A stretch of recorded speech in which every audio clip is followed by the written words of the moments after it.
So here we are, another weekend, and you know what that means. NFL football, baby. And that's what we're here to talk about once again as we enter week 7 of this 2023 NFL season. And before we get things rolling here, let's talk about the teams that are going on bye-bye for 1 week on their little vacation. And those teams are the Panthers, the Bengals, the Cowboys, the Texans, the New York Jets, and the Titans. So 6 teams on bye this week. So they'll be taking that 1 week off and then going back to their regularly scheduled programming for how many long, enduring weeks until they either don't make the playoffs or do make the playoffs. But either way, now let's talk about the game slate that is to come in this 7th week of the 2023 season, which already got started with Thursday Night Football only on Amazon Prime Video as the Jaguars took on the New Orleans Saints. And the Saints came back from 24-9 hole in the 4th quarter to tie the game. But Calvin Ridley took a check down pass from Trevor Lawrence, who managed to play through a knee sprain in this game. Calvin Ridley took that to the house, and the Jaguars managed to prevent an extra 10 minutes with a goal line stand as Jacksonville held on to beat New Orleans 31-24. Now let's get into the actual Sunday slate of games for all of us filthy casual fans out there. Starting with the early morning portion, shall we? As the Detroit Lions at 5-1 take on the 4-2 Baltimore Ravens. Last week for both of these teams, the Lions beat the Bucs on the road 20-6. Meanwhile, for the Ravens down in London, mate, all the way overseas, the Ravens beat the Titans 24-16. And for both of these teams, it's gonna be a test for both of them. The Lions probably facing their first tough test since week 2, when they had to face the Seahawks in that home opener where they lost. But now they're facing a kind of tough Ravens team. But this Lions offense has been red hot, but probably their first kind of actual competition since, I'd say, week 2 at home against Seattle. But now they're on the road facing the Ravens.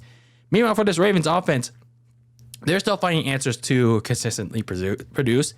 They did a better job taking care of the football, not dropping passes on the receiving end. So now they got to find some consistency on offense. For this game, I'm going to go with the Lions. They've been doing a lot better, being consistent, even though they've been playing crappy opponents. Hey, you got to serve that as that appetizer, pal. So I think the Lions will find a way to get it done here against Baltimore. And then, of course, you have that one very crappy game of the week. And are you ready for this, folks? Are you ready for the goodness, the ultimate tank of tanks? Ladies and gentlemen, as the Las Vegas Raiders take on the Chicago Bears in the ultimate shitter, the ultimate toilet bowl in that dump of a stadium that looked like, what is the, like Daddy say it? I can't really say it. That a UFO took a huge dump in that Roman Coliseum. I don't know, whatever he says. But anyway, yeah, this is going to be a very bad game. I'll say why in a second, because, well, the Raiders beat the Patriots 21-17, albeit they lost their starting quarterback, and the Bears lost to the Vikings 19-13 because, well, they were already crappy even when they lost their starting quarterback. So, in essence, both of these teams will not have their starting quarterbacks in this game. So, yikes. Jimmy G's not playing, so either Brian Hoyer or A.J. O'Connell's going to start for the Raiders. And for the Bears, Justin Fields is not playing with a dislocated finger. So in comes their backup quarterback and rookie, Tyler Bagnett. And he looked meh, but that's to be expected. So who's going to win this toilet bowl, ladies and gentlemen? Who's going to win it? I don't know. I don't care.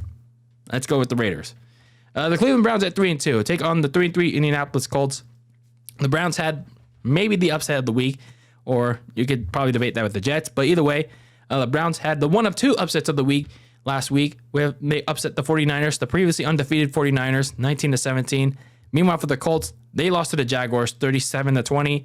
And I feel like for the Colts, their season is going to go down really fast, especially now that their rookie 4th overall pick, Anthony Richardson, is going to have that season-ending shoulder surgery. And that's a very rough hit. That is just sucks. That just really sucks. And I hope that Anthony Richardson has a speedy recovery, but going from him to Gardner Minshew, especially what we saw from last week's game against Jacksonville, yeah, it's going to be a very rough season for rest of the way for the Indianapolis Colts. Meanwhile, for the Browns, their defense is legit, but now I just feel like their offense really has got to produce, especially if they could get some kind of magic from Deshaun Watson, something left of his glory days. But if not, well, this Browns defense is going to take them as far as it can go. But in case of this game, I'm going to go with the Browns. The Buffalo Bills at 4-2 visit the 1-5 New England Patriots. The Bills barely beat the Giants 14-9 in that Sunday night game. Meanwhile, the Patriots embarrassingly lost to the Raiders 21-17. Like, oof. Another second straight year where the Patriots lost to the Raiders in embarrassing fashion. And their offense, it wasn't as embarrassing as the previous week, but they really need to find a way to snap out of that hot mess. Otherwise, I don't know. I don't know what to say for this team anymore for the Patriots. It's just embarrassing at this rate. It is really embarrassing. Things, some people can get traded. Some people can get released, fired. I don't know. Maybe I'm overreacting, but Patriots need to do something on offense. And then for the Bills, even though they won, they're still kind of having some consistency issues. And Josh Allen's kind of banged up with the shoulder issue. So they got to clean some things up. So I'm going to go with the Bills here, but I'm playing it safe. It might not be as big of a blowout as most people think it is. So go with the Bills. The Washington Commanders at 3-3 take on the 1-5 New York Giants. The Commanders beat the Falcons 24-16. The Giants lost to the Bills 14-9. Sam Howell, he had a bounce back game, took care of the football relatively good, and he looks poised for maybe another one as long as he can find a way to handle the Giants defense and the offensive line holds up. The Giants, they're hoping to get Daniel Jones back in the lineup from a neck injury. I mean, Tyrod Taylor, he looked fine in replacement of Daniel Jones. So if Daniel Jones can't go again, then I think Tyrod Taylor might do just fine. But in this case, I'm going with Washington. The Atlanta Falcons at 3-3 visit the 3-2 Tampa Bay Bucks. The Falcons lost to the Commanders. The Bucks lost to the Lions. So both of these teams in kind of a need of a bounce back to keep up with this crappy NFC South division. Desmond Ridder, though, he really needs to find a way to bounce back because he's been turning the ball over lately. Because he's got to cut down on his turnovers. Otherwise, he's going to risk a desperation benching from Arthur Smith. Because why do I say desperation benching? Even though the Falcons are 3-3 in a crappy division, desperate times call for desperate measures. And Arthur Smith maybe at some point could call upon Taylor Heineke to try and will a maybe unlikely title hunt. I don't know. Baker Mayfield, on the other end, he's once again showing that he and the Bucs are pretty much flukes. Whenever they go up against real legit teams, they kind of disappear. And they only do good when it's against crappy teams. So I'm gonna pick the Bucs, but it's just like don't be surprised if they're gonna do good in this game and then not show up in the next game, which is gonna be against the Bills. Then we go into the afternoon slate of games. We have the Pittsburgh Steelers at 3-2 taking on the 3-3 LA Rams. The Steelers were on a bye week in week number 6, but they beat the Ravens back in week 5. So this is the week that they're coming back from that vacation. The Rams beat the Cardinals 26-9 in their week of action. For the Steelers, I'm hoping that they work on something on offense to help Kenny Pickett and that side of the ball during the bye week because it's still a hot mess. So hopefully they fix that hot mess.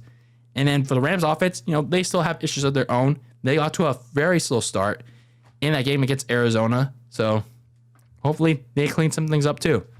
So I'm going to go with the Rams in this game. Speaking of the Arizona Cardinals, they're at 1-5, going to Seattle to take on the Seahawks in their second straight division game. The Cardinals lost to those Rams. The Seahawks lost to the Bengals 17-13. Kyler Murray, he's potentially on the coming back. He's practicing now. But, I mean, for now, you still have Josh Hobbs leading the helm. So it's just only a matter of time until Kyler Murray is going back into the starting lineup. But you got to deal with the Seahawks with Josh Hobbs.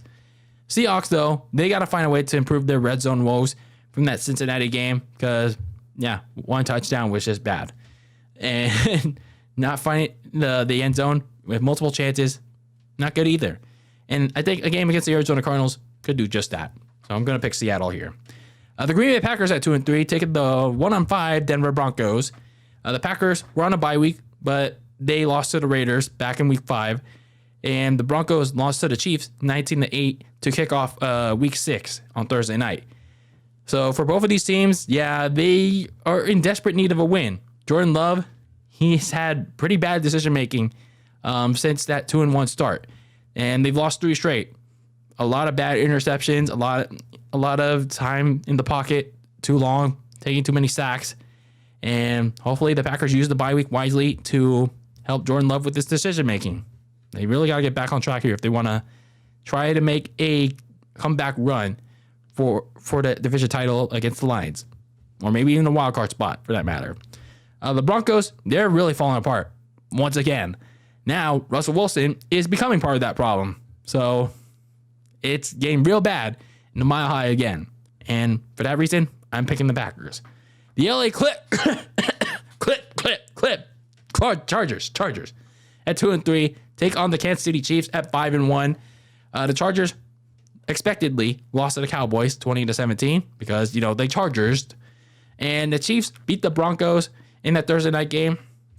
And at this point, for all the talent that they have Justin Herbert. I'm just wondering in this game how the Chargers are going to Clippers this key game once again. That's all I'm going to wonder. And then for the Chiefs, for all their strengths that they have, they still have a problem with consistent secondary receiving help behind Travis Kelce. So, this is a time, especially when you have a schedule like Kansas City, this is a time where they really got to find someone to step up behind Kelce because it's been very inconsistent. Like, they've had all these close games, and yeah, they definitely need some firepower. So I'm going to roll with the Chiefs here, but yeah, they need some help. Then we have the Sunday Night Football game for week number 7, and it's a high-powered one, a flight into the ocean, per se, as the Miami Dolphins at 5-1 take on the also 5-1 Philadelphia Eagles. The Dolphins and that red high-powered offense blew out the Panthers 42-21, albeit it's the Panthers. But the Eagles, they suffered their first loss against the team that nobody gave a chance on, the New York Jets, 20-14. For Tua and that Miami offense, like I said, they're red hot, but they're facing a tough test on the road. Last time they faced a test like this, they lost to the Bills, and that powered offense was shut down. So, are they going to do? Is that going to happen again, or is this going to be a reverse of fortune for them? We will see. Meanwhile, for Jalen Hurts and the Eagles, they got to bounce back in this game. Jalen Hurts has got to cut down on those turnovers, but those injuries on both sides of the ball, mainly in the secondary, are really mounting up for Philadelphia. So I'm going to pick the Dolphins in this game. Tua in Miami is remaining red hot as it is right now, but let's see if they can transition that on the road. Then in the Monday Night Football game for week number 7 to close it out, my San Francisco 49ers at 5-1 take on the Minnesota Vikings at 2-4.